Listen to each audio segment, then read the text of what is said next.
Help welcome to the stage President and CEO of the Dallas Holocaust and Human Rights Museum, Mary Pat Higgins.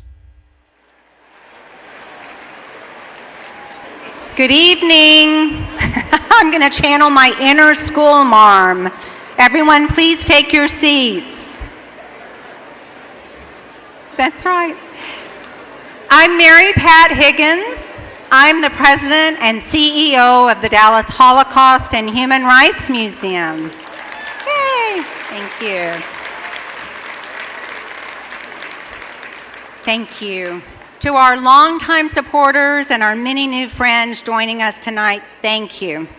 Your presence here reflects your shared belief in the power of education to combat hatred. I'm very grateful that you're part of our journey. It's now my pleasure to welcome our event co-chairs, Barbie and Scott Cohen.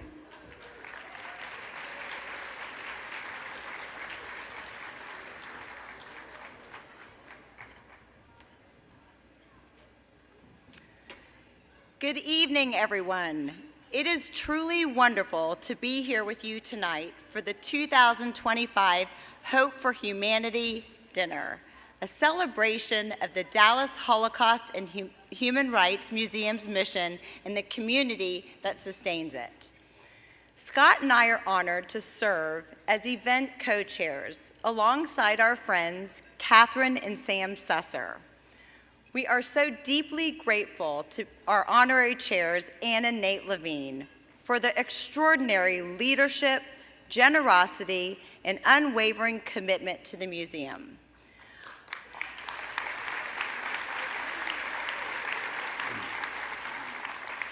We would like to recognize the members of our honorary committee and host committee who are listed in the event program. Thank you for lending your time, your support, and your belief in this mission. Your dedication has been essential in making tonight possible.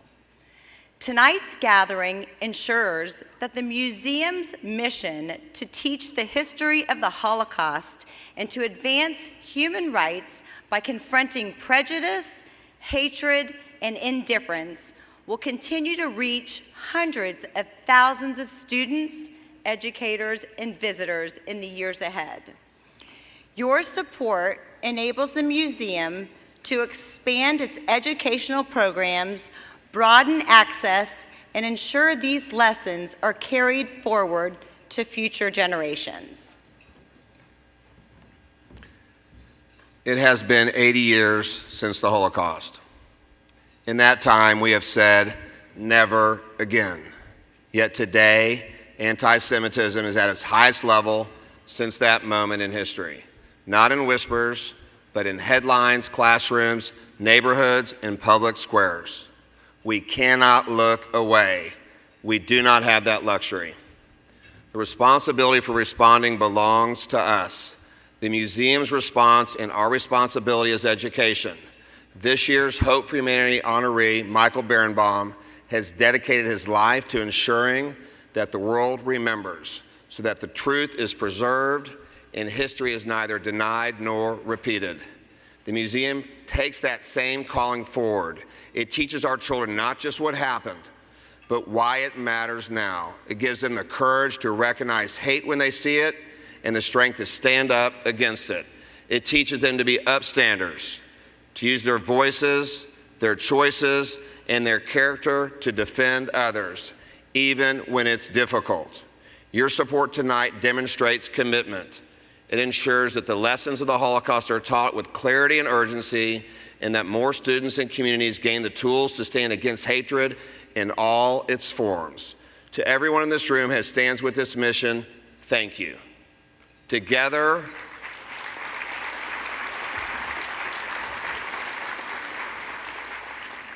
we are shaping not only how history is remembered, but how the future is written. Tonight, we are also proud to recognize our legacy sponsors, Christy and Adam Blumenfeld.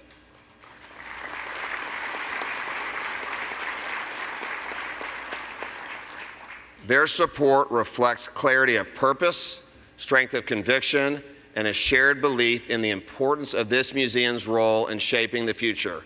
We are grateful for their leadership and their commitment to advancing the museum's mission. Please join me in welcoming our dear friends to the stage, Christy and Adam.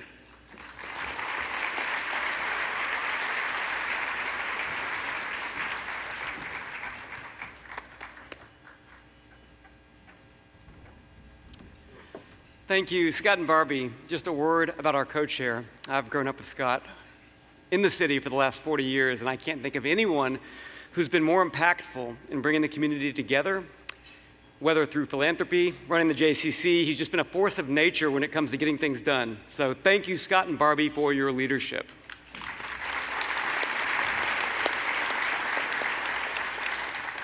When Christy and I decided to reach out to Mary Pat and Scott to learn how to get involved, the rationale was simple. This is really important. I can't think of another time as pivotal as this one because the truth is on trial. And it's organizations like the museum that are uniquely positioned to bridge the gap between the fact and fiction that's out there and educate an entirely new generation. I've spent most of my adult life in and around adult education, and the museum reaches urban, suburban, and rural kids and impacts tens of thousands of students annually.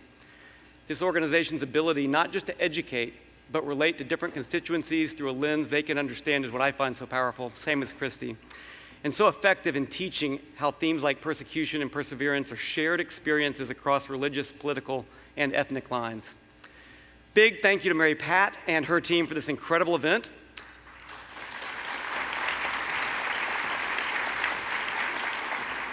Also to Ike Brown, the chairman of the museum, our longtime family friend and dear friend to my departed uncle Peter Blumenfeld. And to our co-hosts and co-chairs, Scott and Barbie Cohen, Catherine and Sam Susser, and honorary chairs, Ann and Nate Levine. Thank you for allowing us, please.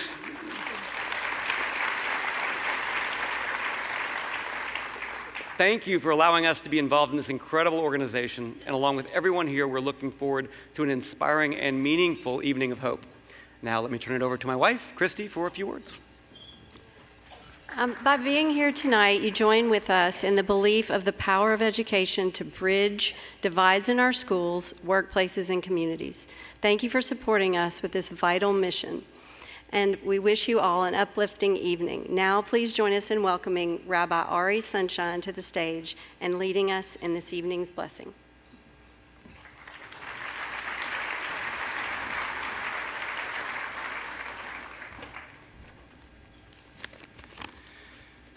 Good evening. It may be difficult to believe, but this year we are marking 80 years since the end of the Holocaust. In the Torah, we are told that our teacher Moses began his career as a prophet at the age of 80, 2/3 of the way through his life. When God called upon Moses from the burning bush, Moses offered a number of excuses to protest his commission to prophecy and leadership of the Israelite people. Included amongst these were, I'm not worthy, the Israelites won't believe me, and I'm slow of speech, and I'm not going to be a good communicator. Moses did not ask for this job and actively tried to decline it. But God insisted that Moses step up with God's help and support and stand up with and for his Israelite brothers and sisters to protest against their enslavement and demand that Pharaoh let his people go. At 80, Moses was instructed to be a peh, a mouthpiece and spokesman for God and for the people. And coincidentally, the Hebrew word peh, meaning mouth, peh, is the same spelling as the name of the 17th letter of the Hebrew alphabet, the numerical value of which happens to be 80. 80 years after the end of the Holocaust, it is sad to say that as a world we have not learned well enough the lessons of the boundless dangers of unchecked anti-Semitism. The recent past, both before and after October 7th, 2023, has made clear that anti-Semitism as a threat never went away, even when things seemed much better on the surface. It was always there in latent form, waiting to bubble up, as it has been throughout Jewish history. We could react to this understanding of reality in several different ways. We could certainly choose anger and rail at the unfairness of it all. We could circle the wagons and turn inward within the Jewish community and give up on building bridges. Or we could see ourselves individually and as a Jewish community as a whole as needing to be the peh, the mouth, the loud, insistent, and unrelenting voice that calls out anti-Semitism when we see it and attempts to combat it and stop it in its tracks, that rejects ignorance as an excuse and seeks to help educate others about Judaism and the Jewish people, and that works with others around us, inside and outside of the Jewish community, to combat not only anti-Semitism, but hatred and bigotry of any type or form. We didn't ask for this job as ambassadors any more than Moses asked for the job to be the spokesman for God in Israel. But we have a calling to this task, just as Moses once did, to be upstanders, to speak up for ourselves as Jews, and also speak up for others in need of help and protection. And we should never underestimate the power of each of our voices and of our united community standing strong to call others to remember the terrible lessons of the Shoah in the hope that one day at a time, even one person at a time, humanity can learn from its worst imaginable moments and be elevated from darkness to light. May we continue to aspire to be the peh, the mouthpiece for all that is right and good. Ken Yehi Ratzon, so it may it be God's will. And together we say, Amen. Please join me now in reciting the Hamotzi and giving thanks to God for the food that we're blessed to enjoy this evening.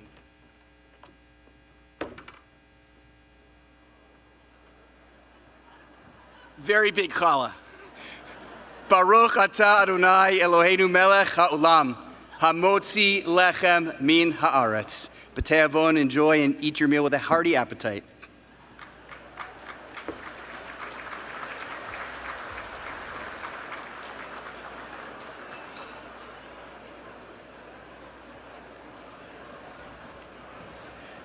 Welcome to the stage, Board Chair of the Dallas Holocaust and Human Rights Museum, Ike Brown.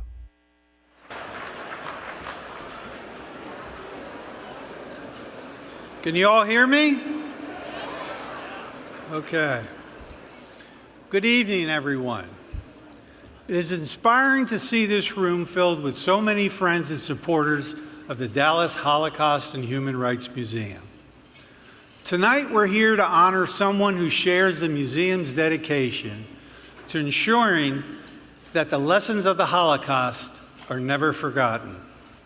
Throughout his remarkable career, Michael Berenbaum has helped shape and inform our understanding of the Holocaust. I'd like to offer my thanks to Ann and Nate Levine, Barbie and Scott Cohen, and Catherine and Sam Susser, and to all our generous sponsors and donors, including Christy and Adam Blumenfeld.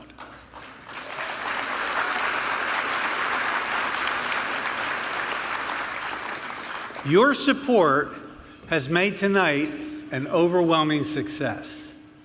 I'd like to recognize elected officials and police officers with us this evening. Thank you for your service to our city.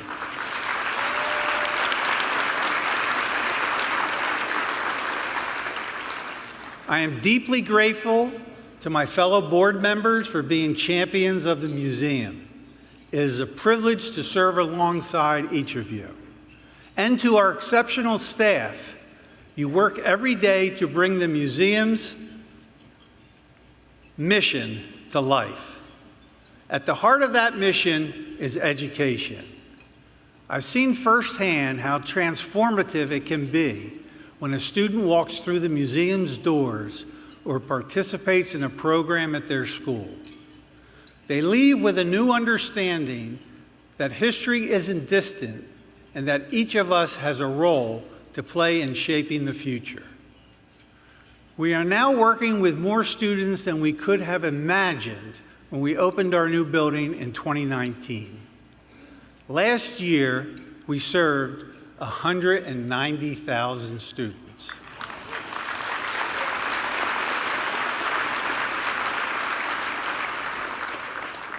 This year, the museum will reach more than 280,000 students.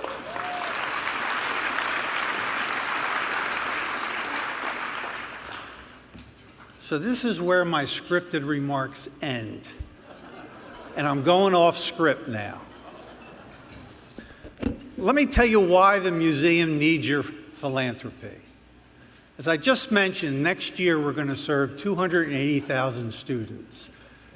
Students are our core target. That's who we want to come to the museum, middle school, high school students. But if you look at the business formula for the museum, and it's totally upside down. The more we're successful, the more we get into the hole. Because we don't charge anything for any of the students.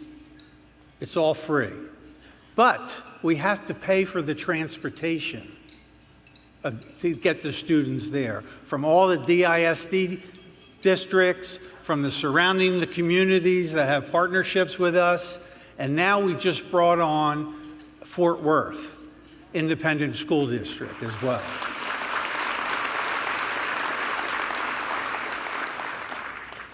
When you think about it, it costs us $4 in transportation costs for every student.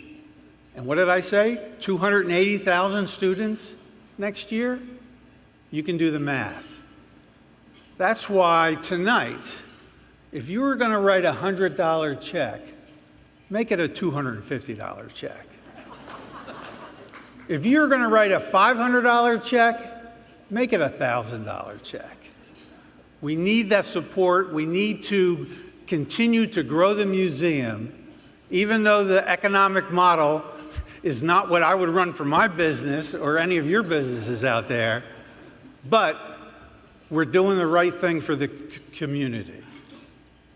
So now, please join me in welcoming back to the stage our President and CEO, Mary Pat Higgins.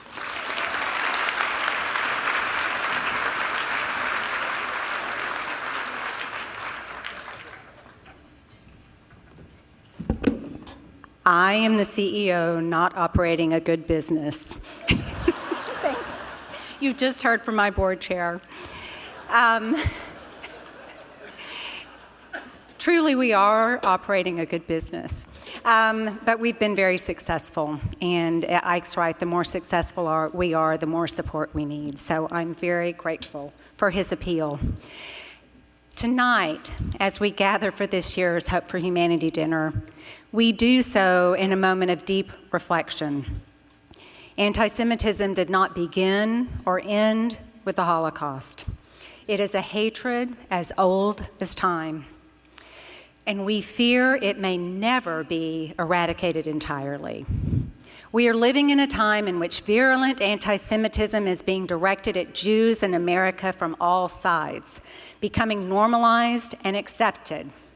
We must defeat this scourge and are steadfast in our determination to combat it by educating future generations of its dangers. We combat it through education, through field trips, classroom programs, teacher trainings, and community partnerships. As Ike said, we are helping more than 280,000 young people learn about the Holocaust and the history of human rights in ways that connect to their own lives. 91% of these students are from low-income schools. Our work with them is completely funded through philanthropy. We are incredibly grateful to all of you for your support to make this possible. I thank you.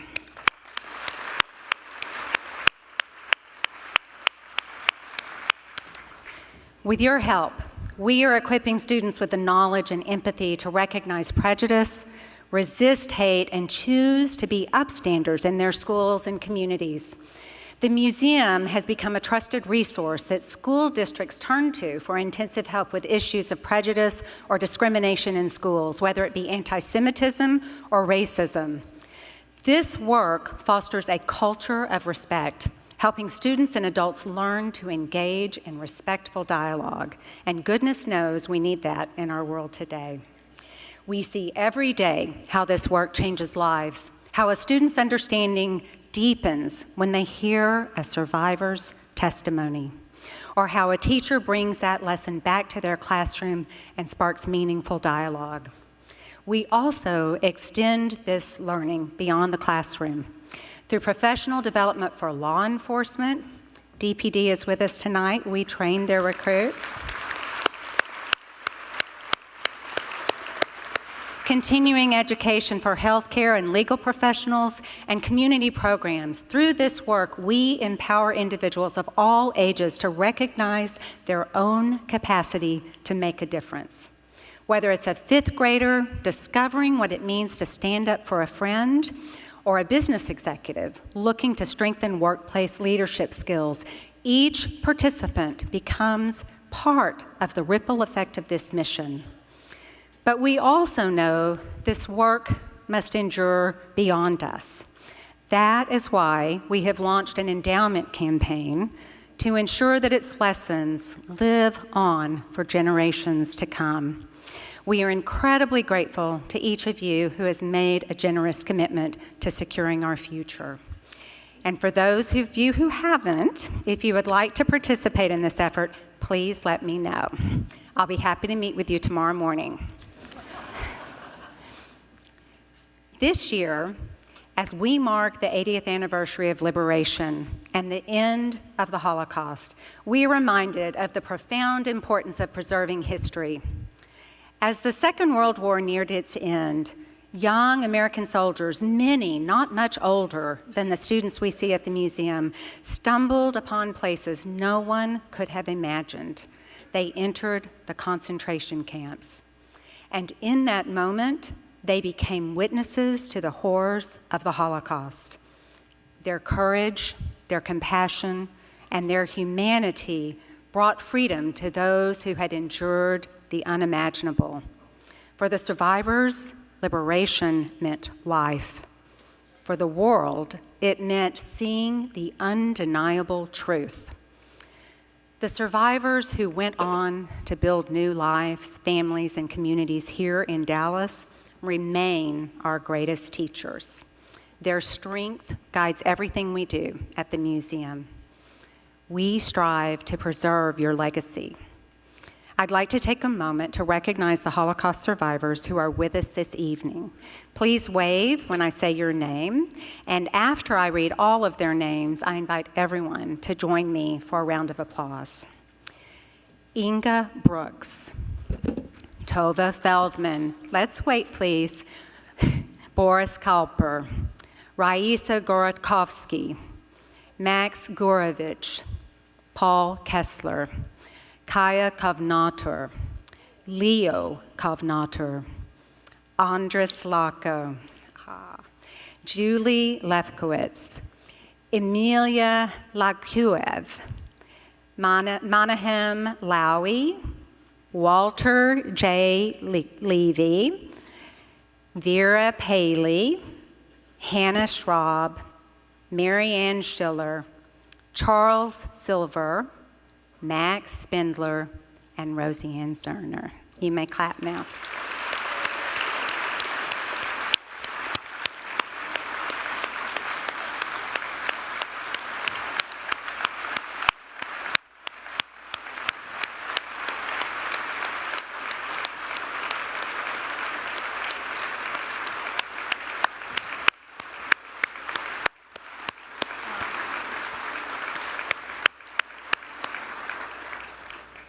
Each of you has transformed inconceivable loss into a lifelong commitment to hope.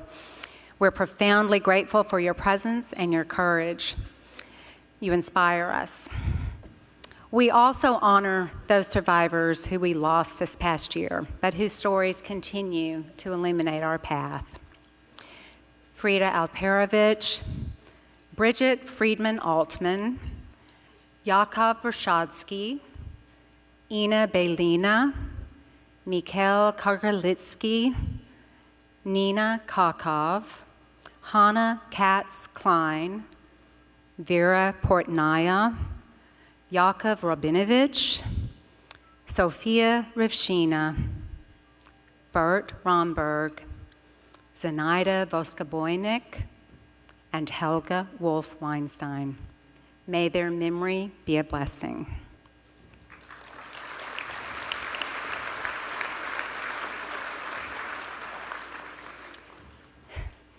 The responsibility to carry their stories forward now rests with each of us. I'd like to direct your attention to the screens for a short film commemorating liberation and the legacy of our survivors who made Dallas their home and founded our museum more than 40 years ago. While most of them are no longer with us, their stories live on. There was no question as to whether or not we had a purpose, ever. Despite our youth, we felt that we were professionals, and that if Hitler continued, and if Hitler had not been challenged and met squarely, that the world was in for a terrible chapter. We were inspired.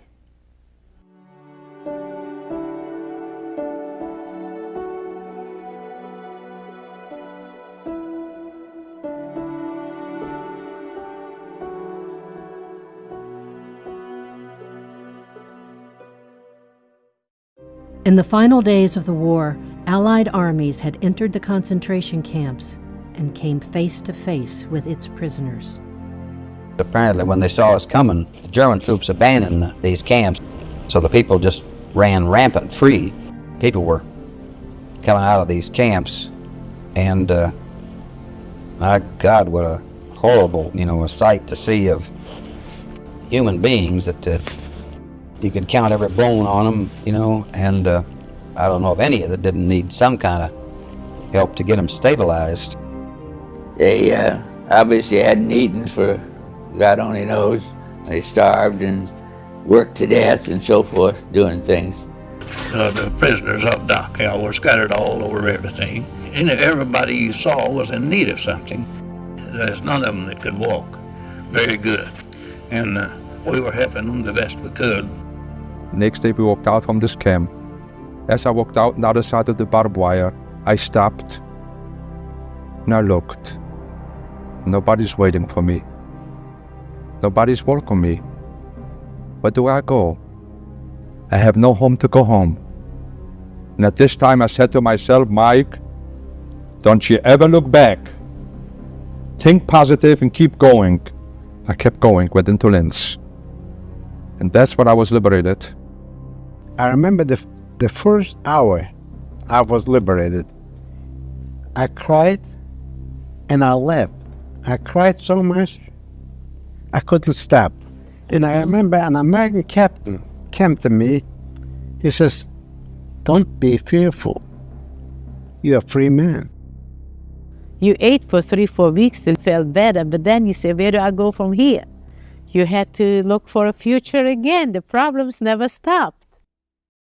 They may have been free, but many Jewish survivors could not return home. Their families were killed, their communities shattered, their homes destroyed or occupied by strangers. You are so naive.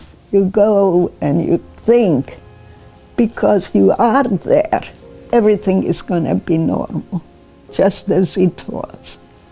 In our home, there lived 3 families.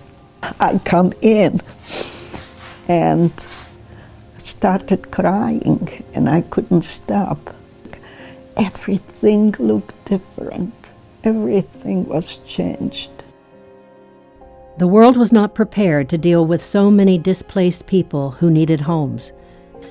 This forced many Jewish refugees to remain in Germany, the land of their oppressors, in displaced persons, or DP camps. Many were in the same camps in which they had been imprisoned. Relief agencies from the U.S. began providing educational and occupational training, as well as religious and spiritual renewal for the Jewish survivors in the camps. Life slowly began to make a resurgence. Marriages, births, a hope for the future. In 1948, the United States passed the Displaced Persons Act and began granting permission for immigration, and the people in the camps prepared themselves to move on towards a more permanent future. The Jewish Federation in Stockholm sent us papers to fill out where we want to go, Canada or United States. We picked United States because in Canada it's all over cold, isn't it? President Truman was that time president. He says any refugee can come to America, can register himself to go to America. So we were laughing that probably it's not true. Who's going to take me? My uncle, my aunt? We have nobody here. And sure enough, not even to the year, they gave us our visas and we came to America. And then that's it. When I came to the United States, went to the HIAS, which is a help organization that helped refugees. They had jobs. Of course, I went into the first job I had was in a zipper factory. Maybe it's just 14, 15 hours, but it was a job. It took many years for survivors to come to terms with their new reality, physically and emotionally rebuilding their lives, their homes, mourning their loved ones and starting new families, reclaiming their hope, faith, and sense of purpose. We would gather as a group of Holocaust survivors in our spare time. Then we were meeting and discussing the possibilities of just having a group for the Holocaust survivors to make it easier for them to maybe obtain jobs and learn English, because most of us never finished schooling.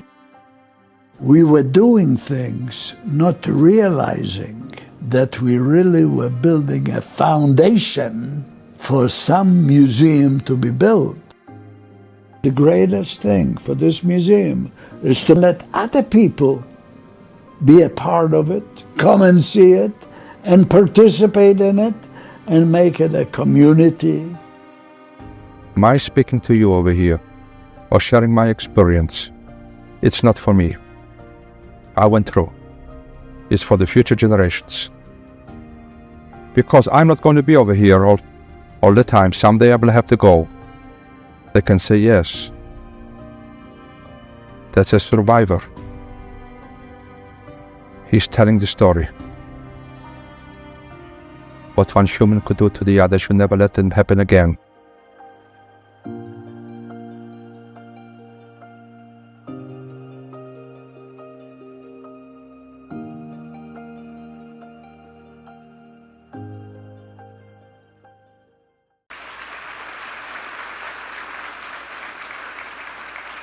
Please welcome to the stage Hope for Humanity event co-chairs Catherine and Sam Susser.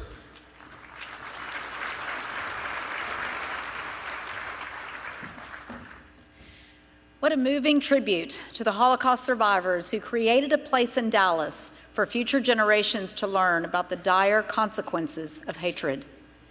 Their legacy, along with that of the liberators, lives on in every student and every visitor. The museum stands as a testament to the promise that the lessons of the past will continue to inspire a more just and compassionate future. It is a privilege for my husband Sam and me to serve alongside co-chairs Barbie and Scott Cohen and honorary chairs Anne and Nate Levine. We would like to thank everyone here for being a part of this unforgettable evening. It's truly inspiring to look around and see so many people who believe in the power of education. Sadly, the challenges of anti-Semitism, prejudice, and indifference persist, and the need for fact-based education to combat the wave of intolerance has never been greater. As parents of 3 kids who are educated in Texas public schools, we know firsthand about the need to educate children and teachers about the horrors of the Second World War. Through the museum's exhibitions and programs, we reach hundreds of thousands of students and visitors with these lessons of empathy, courage, and responsibility.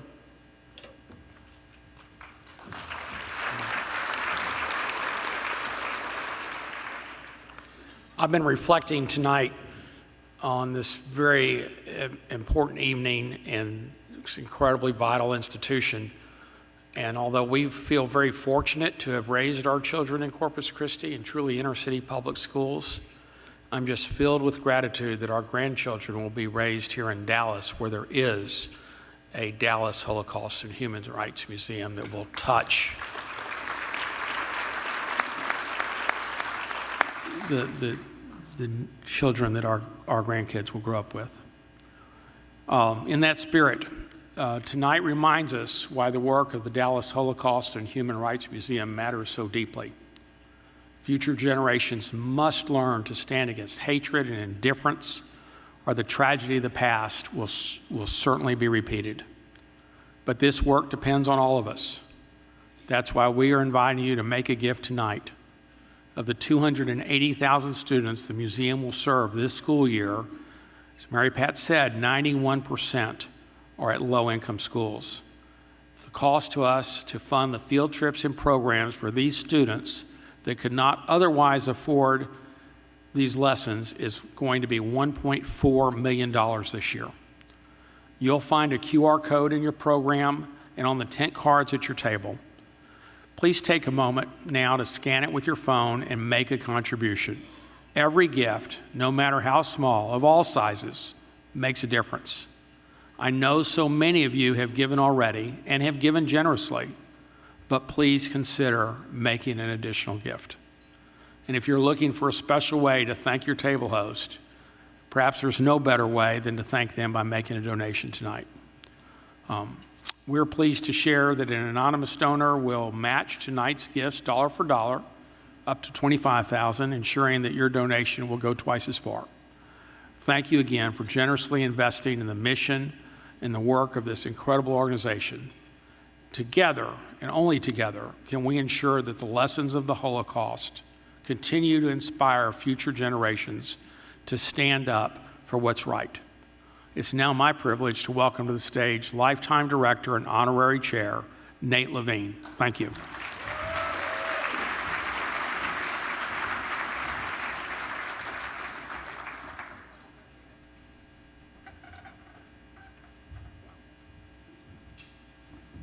Wow, I can't see a thing.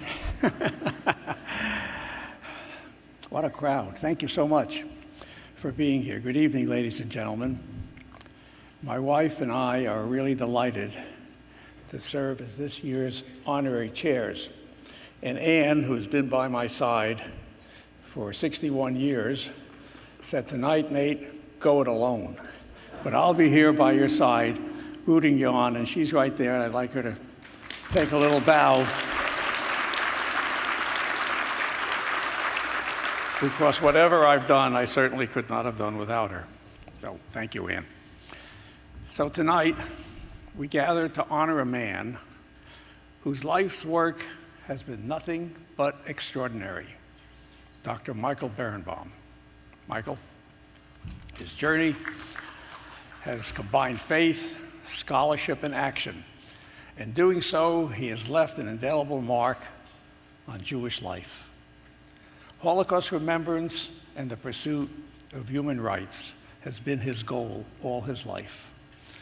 Michael was ordained as a rabbi at just 23 and went on to earn his PhD, teaching at some of our nation's finest universities, from Yale, Georgetown, and the American University.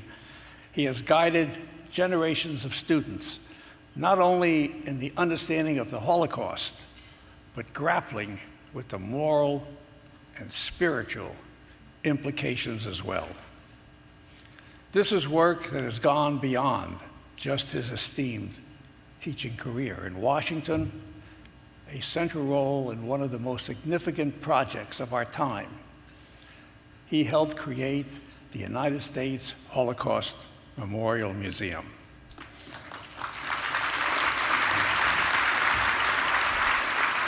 As project director and later director of its research institute, he ensured that America would always have a living monument to truth, memory, and education.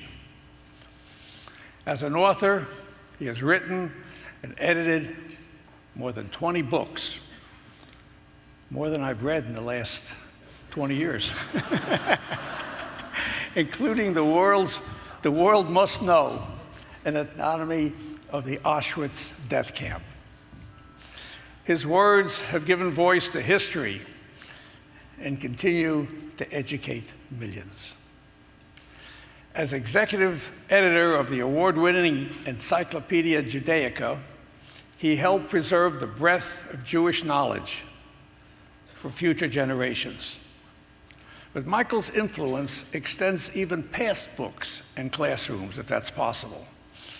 Through his work in film and in media and in documentaries such as One Survivor Remembers and The Last Days, he has brought history to life and on the screen, reaching audiences who might never step foot into a library or a museum.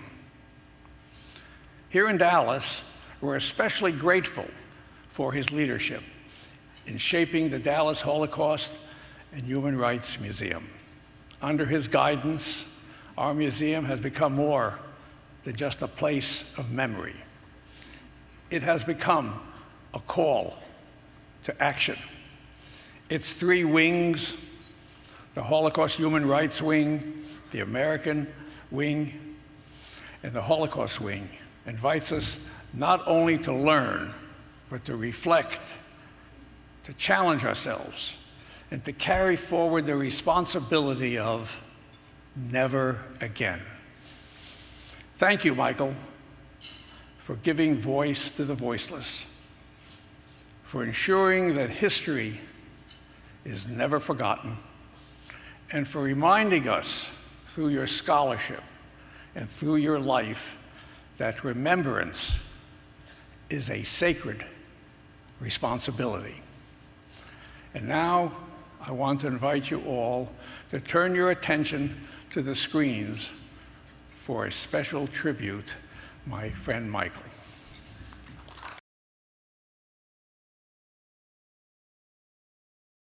In the world of Holocaust studies and really in the museum field, Michael Berenbaum is a rock star. Michael has had an impact on so many people who don't know who he is. Michael's work in this field has probably had a strong effect on the conversation around human rights. Michael was very, very pleasant to work with. He was very approachable, and I didn't realize when I was working with him that I was working with somewhat of a celebrity. Michael was there every step of the way. This museum is more relevant than ever before.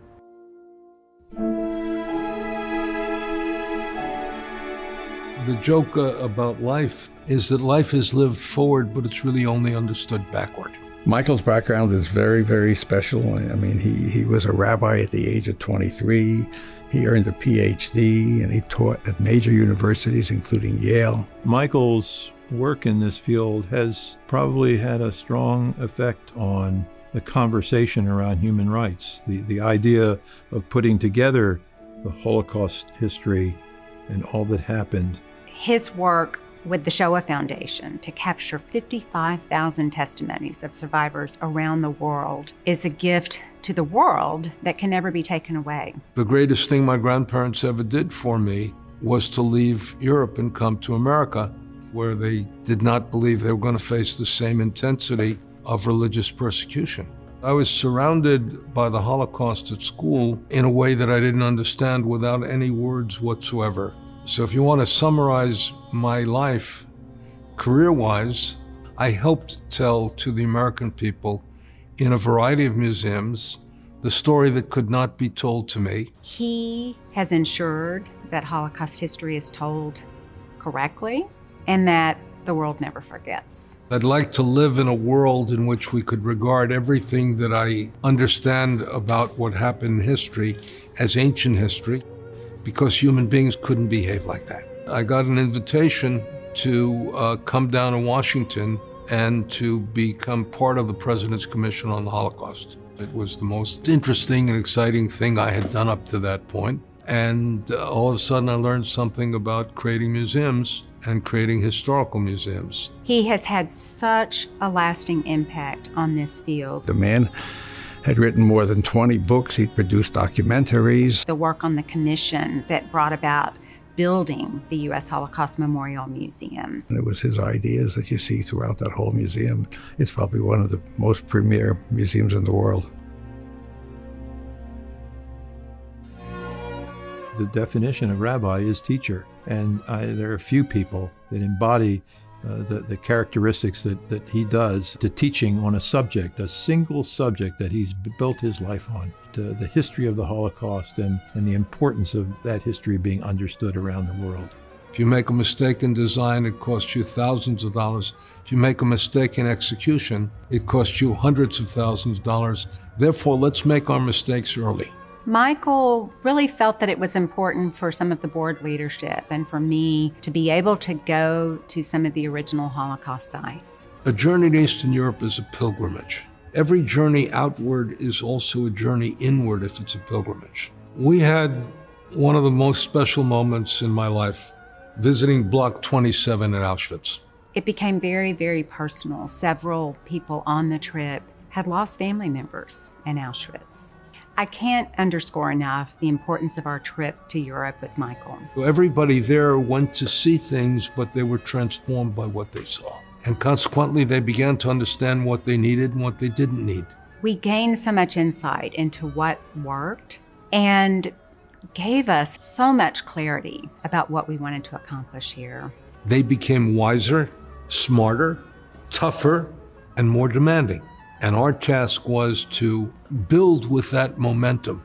Michael was there every step of the way. I can't imagine what this museum would have been like had we not gone with Michael to lead the exhibition design process. He was much less a consultant than a teacher. We had in mind to build this fabulous new museum. He said, you want to design this museum from the inside out, to let the exhibition determine the design of this meeting. Rather than building a wonderful edifice of a building and then stuffing an exhibition into the building, do it the other way around.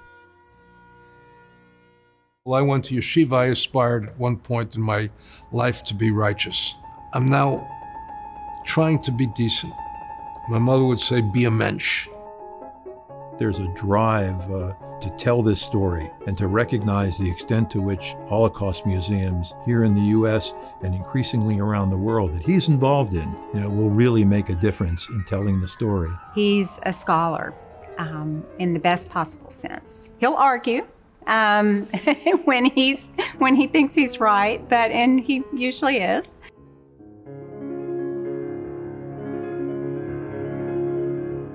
We're now asking the question not whether the Holocaust is going to be remembered, but how the Holocaust is going to be remembered. What emerged was this desire to have an exhibition that was about the Holocaust, about the emergence of the modern human rights framework, and about the evolution of civil and human rights in the United States, something no other museum had ever done. And Michael was delighted because it was a challenge. It's the first time he'd ever done it, and he led the way. It raises the issue of human rights and human dignity in a world in which human rights and human dignity are under threat.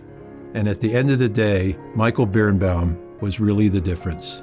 That he could explain to us, that he could teach us what this was really all about and give us that guidance to bring about this success. It was an inestimable contribution that he made to this museum, and look what we have to show for it. Our aim is for visitors to this museum to walk away understanding how important it is to stand up for what they believe in, for their rights and the rights of others. And under Michael's leadership, we wove that concept in to the entire permanent exhibition. Michael has a tremendous amount of humility. When we think about legacy and what Michael's legacy will be, my reaction is Michael's legacy is already being created in these amazing museums that he's been so involved in. That's what Michael's legacy is all about. He carries himself with grace and with modesty at all times. You never know you're working with such a special gentleman. These museums will be with us for a long, long time, long after all of us are gone, and they will continue to tell the story. And we need to tell the story over and over and over again. And Michael's made that happen.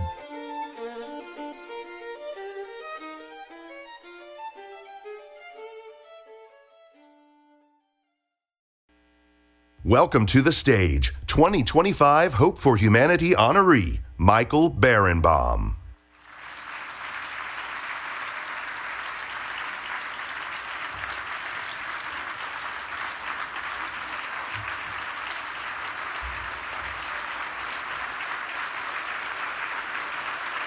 Michael, congratulations. Thank you very much. It's truly an honor to be standing here with you today.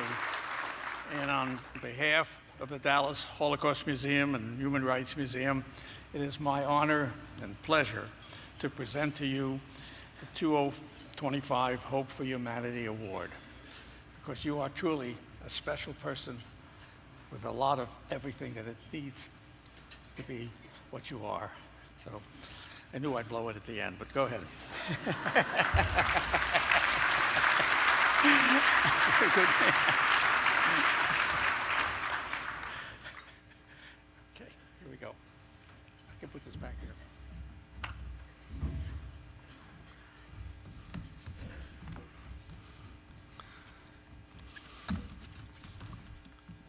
Thank you, Nate. I'm particularly honored to be given this award by you. Nate is the only man I know who not only gave generously, but enjoyed the fruits of his labor by then becoming a docent. I had a student who just finished her doctorate and indicated after a tremendous amount of empirical research that the most difficult job in a museum is to be a docent and to take people through day by day by day through the story, to relive the trauma and to not only experience vicarious trauma, but vicarious resilience as they explain and they relive the story day by day. And Nate, you relive it day by day, and you've learned to communicate to students precisely what they should learn.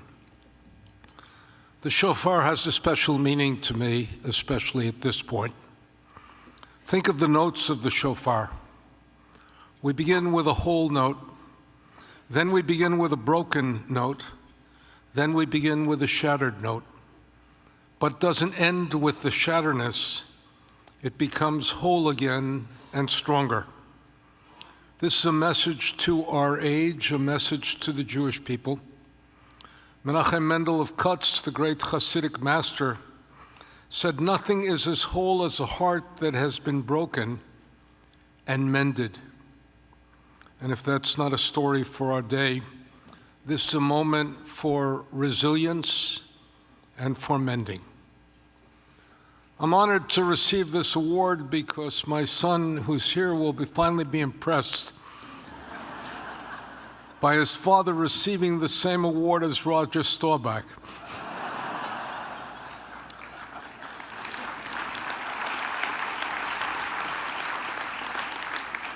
Clearly not for the activities on the field, though in my dreams, but for the activities off the field and in my field. I have a problem with this award, which is I can't tell my other son, as he's an ardent Washington fan, and Roger Staubach broke his heart again and again and again. I want to tell you that I'm uncomfortable with so much praise. I'm likely to believe it, and that's bad. The Talmudic statement only praise a man partially to his face.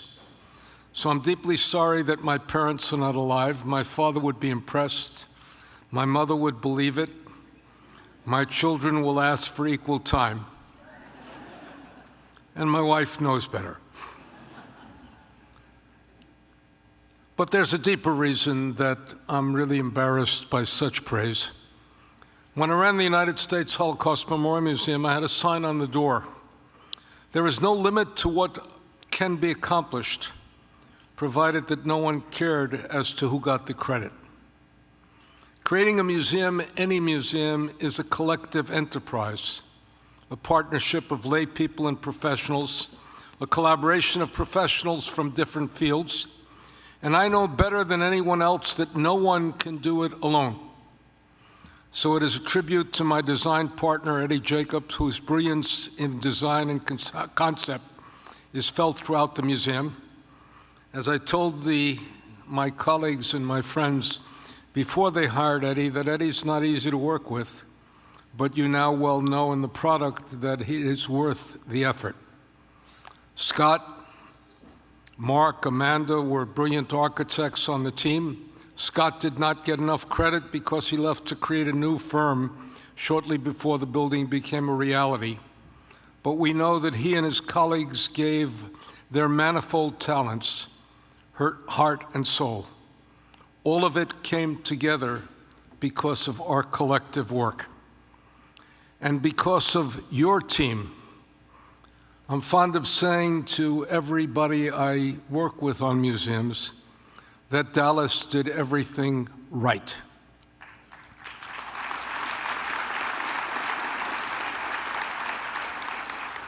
Your leadership team educated themselves about the Holocaust. They educated themselves about museums.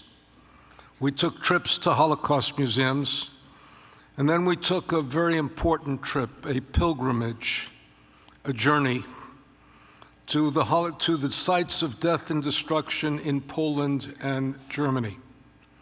Thus, they became more informed clients, more demanding clients, more committed clients, but also thus we could talk shorthand about what needed to be done. Mary Pat is a woman I unabashedly adore. She understood the mission. She dared to do everything that an executive director, that a president, that a CEO could do. She ran an existing institution as she built a new one. She dared to raise funds, and she was demanding, honest, forceful, yet at the same time being kind and sweet.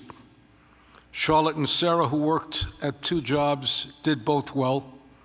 And your lay leaders, they trusted us, but they also followed the principle first articulated by the late Ronald Reagan: trust but verify. First and foremost, they gave design a head start. We always ask for 6 months to carry the design forward before we articulate a building. If form follows function, then we have to know what we're about to do before we shape the facility in which all will be done. They gave us an impossible assignment. Think of it years ago, almost a decade ago when we started planning. Talk in one moment, in one building, in one concept of the Holocaust, of human rights, of genocide, and then pivot to America and conclude with a memorial. As you can see, because we were able to create with the building, we were able to integrate it so it flows organically and it integrates the disparate topics. They understood that confronting the Holocaust is not just about the past. It has implications for this moment in time, and dare I say, for any moment in time. They combined lay leaders, friends, giants of philanthropy, people of vision, but also, especially in Dallas, people of friendship, integrity, and honesty. So in honoring me, you honor all of them because our accomplishment is collective. This is not false modesty. I'm not known for that. And after tonight, if I believed what I would say, it would be terrible. But it's the only way to truly understand why I'm being honored. Let me tell you for a moment a bit about myself. You've heard me say that life is lived forward, it's understood backwards. I'm a child of the post-war world. I was born in the United States to American parents who educated me in Hebrew-speaking yeshivot, where my teachers were survivors of refugees, and we went to a synagogue of German and Belgian Jews who were in the diamond business, who left just in time.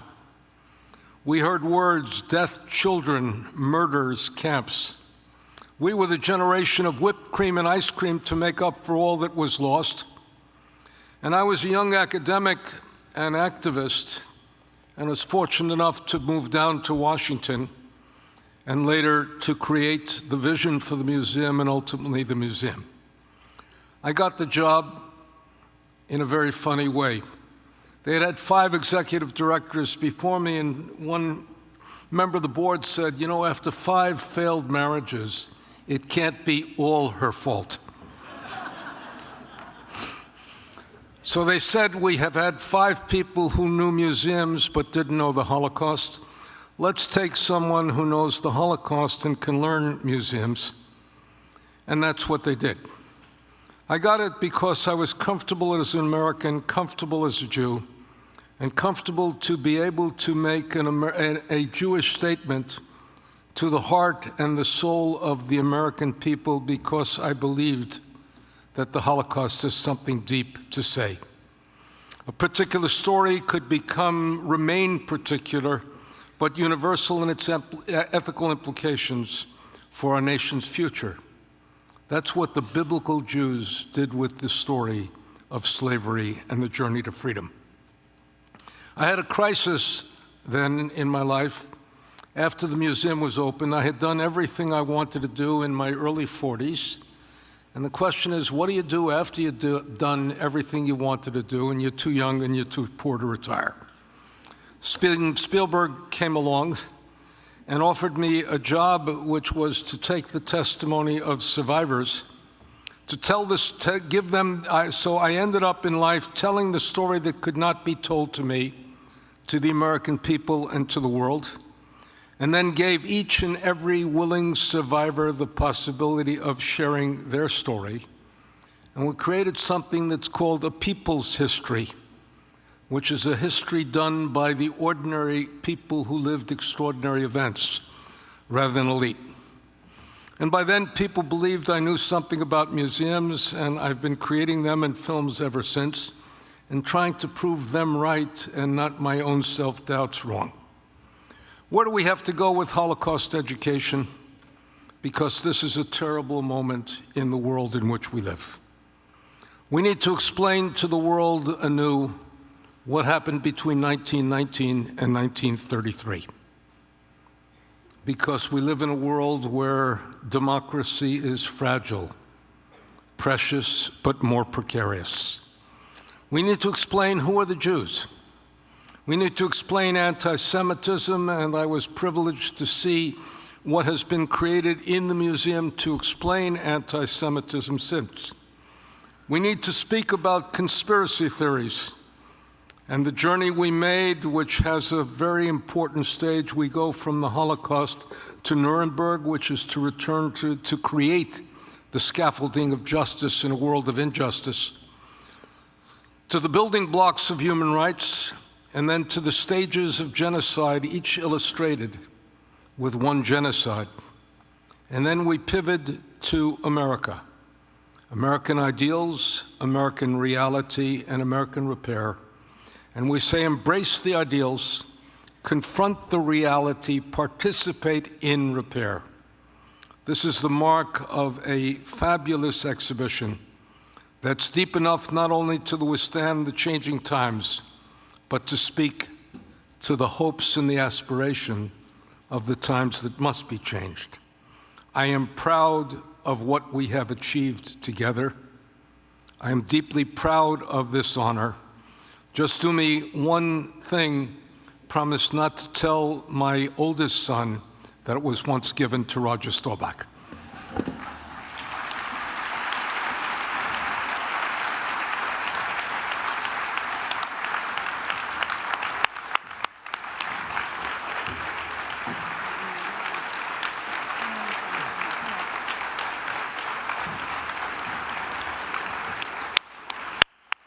Congratulations, Michael. It was such a privilege working with you. on building our museum, and I'm grateful for your friendship. To all of you here tonight, I'm very grateful for your support and friendship. For those of you who used valet, you may collect your car at the valet at the same location when you arrived, and I hope you all have a safe and peaceful evening. Look forward to seeing you again soon.